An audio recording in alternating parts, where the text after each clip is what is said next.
Hi friends, today video వచ్చేసి ఈరోజు నేను ఎగ్జిబిషన్కి అయితే వచ్చాను నా ఫ్యామిలీని తీసుకొని. ఇక్కడ చాలా షాపులు, మంచి మంచి ఐటమ్స్, జైంట్ వీల్ కూడా ఉంది.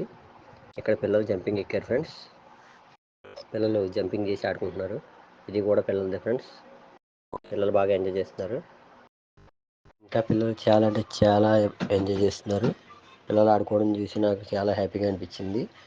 ఇక్కడ రింగ్ రోడ్లో కూడా ఏదో ఉంది, కారు, జీపు, హెలికాప్టర్ కూడా ఉంది. పిల్లలు ఎక్కి ఆడుకుంటున్నారు. మా పాప అయితే ఐస్ క్రీమ్ అడిగింది ఫ్రెండ్స్. ఇక్కడ చాలా కాస్ట్ చెప్పారు, కానీ పాప అడిగింది అని చెప్పేసి కాస్ట్ అయితే చూడలేదు, ఐస్ క్రీమ్ అయితే తీసుకున్నాను. ఇక్కడైతే పెద్ద మంచి మంచి షాపులు కూడా ఉన్నాయి ఫ్రెండ్స్. చాలా షాపులు ఉన్నాయి. నేనైతే స్పెట్స్ షాప్లోకి వెళ్ళాను, స్పెట్స్ తీసుకున్నాను. ఈ స్పెట్స్ నాకు ఎలా ఉన్నాయో కామెంట్ రూపంలో తెలియజేయండి ఫ్రెండ్స్. నన్ను ఫుల్గా సపోర్ట్ చేస్తారని కోరుకుంటున్నాను ఫ్రెండ్స్. నన్ను ఫుల్గా సపోర్ట్ చేస్తే ఇంకా మంచి మంచి వీడియోస్తో మీ ముందు ఉంటాను ఫ్రెండ్స్. నా వీడియోస్ లైక్ చేస్తూ, కామెంట్ చేస్తూ,